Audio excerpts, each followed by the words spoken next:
Ngabuburit ala Rasulullah sallallahu alaihi wasallam yang harusnya kita lakukan, datang ke masjid. Kita lihat di masjid biasanya ada ta'jilul futur. Di situ banyak sekali orang-orang yang berderma, ya kan, memberikan sebagian hartanya, atau bahkan masjid itu sendiri kadang-kadang menyediakan buka bersama, betul.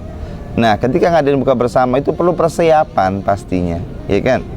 Nah, ketika masjid itu perlu persiapan, nah ini nih kita nih, saatnya kita untuk meraih pahala daripada kita nongkrong di jalanan nggak jelas, cuma hanya ngelihat sana ngelihat sini, tengok sana tengok sini, dosa didapat, pahala puasa nggak ada. Ya Allah, capek. Ngapain Habib?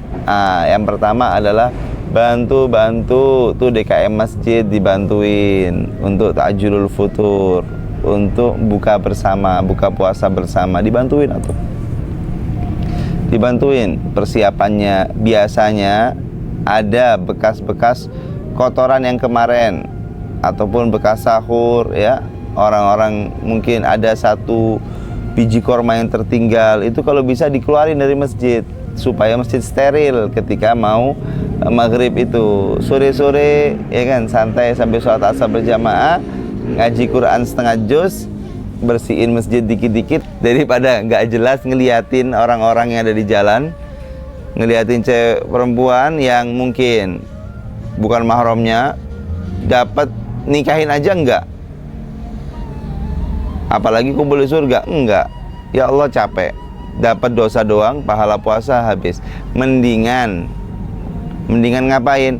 Mendingan tuh coba dikeluarin dari masjid Gusti Allah, dari masjidnya Gusti Allah. Apa? Itu tadi, sampah-sampah yang ada dalam masjidnya Gusti Allah coba diambilin, dikeluarin dari masjid, dibersihin, ya kan. Kalau udah dibersihin, alhamdulillah, summa alhamdulillah, setiap satu sampahnya dihitung dengan 1 bidadari. Bayangin berapa bidadari yang akan kau peroleh ketika itu setiap hari. Begitu juga seorang wanita. Kalau seorang wanita, setidaknya paling enak ngabuburitnya di dalam rumah. Siapin untuk makan orang tua, bantu orang tuanya menyiapin makanan. Kalaupun engkau seorang istri, siapkan makan untuk suamimu. Kalaupun engkau seorang adik, ayo bismillah, bantu orang tuanya, bantu kakaknya, siap-siap makan, nyiapin makanan. Kenapa kok seperti itu? Karena pahalanya orang yang memberi futur, memberi. Ini yang kedua, oke? Yaitu iftarus shaimin. Setidaknya kita itu ngabuburit ala Rasulullah iftarus shaimin. Apa iftarus shaimin? Memberi buka orang yang puasa. Memberi buka orang yang puasa, enggak main-main pahalanya. Seorang istri menyiapkan buka untuk suaminya. Seorang anak perempuan menyiapkan buka untuk ayahnya, untuk orang tuanya. Masya Allah, tabarakallah, fadilahnya begitu besar. 1 persiapan buka, ya. Buka puasa yang disiapkan, Rasulullah SAW beliau bersabda, man fattara sha'iman kana lahu mithlu ajri min ghairi yanqusa min ajrihi syai'un. Barang siapa yang memberi buka orang yang berpuasa, memberi jamuan buka untuk orang yang berpuasa, maka dia akan mendapatkan fadilah seperti fadilahnya orang yang puasa tersebut. Ini ngabuburit ala Rasulullah beneran nih. Apa? Nyiapin makan atau menyiapkan sesuatu untuk berbuka. Ketika engkau gunakan itu semuanya, waktumu untuk itu, maka niscaya akan diberkahi oleh Allah Subhanahu wa taala dan tepat pada sasaran. Kau terjaga daripada kehilangan pahala. Itu yang kedua, ya. Yang pertama adalah coba bersih-bersih masjid, bantu bersih masjid sebagaimana yang saya katakan tadi. Yang kedua, ayo persiapan untuk membantu ataupun memberi buka orang-orang yang berpuasa. Ada nggak Habib yang ketiga? Ada, sebetulnya banyak sekali.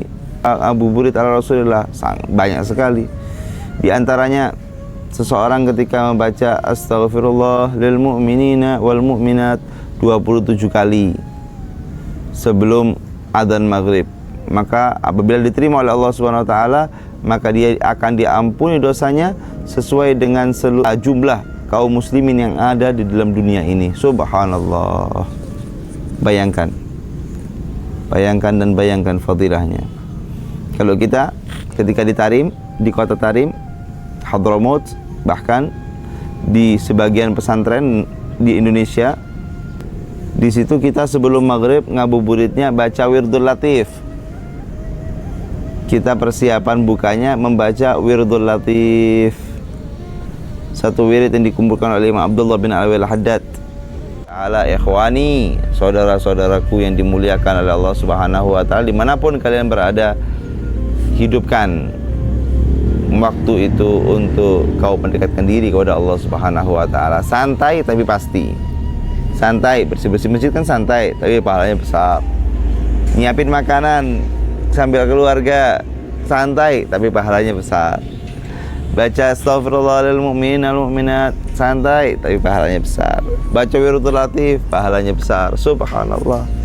Kita sebagai umat Nabi Muhammad SAW dibukakan pintu amal selebar-lebarnya oleh Allah Subhanahu wa taala.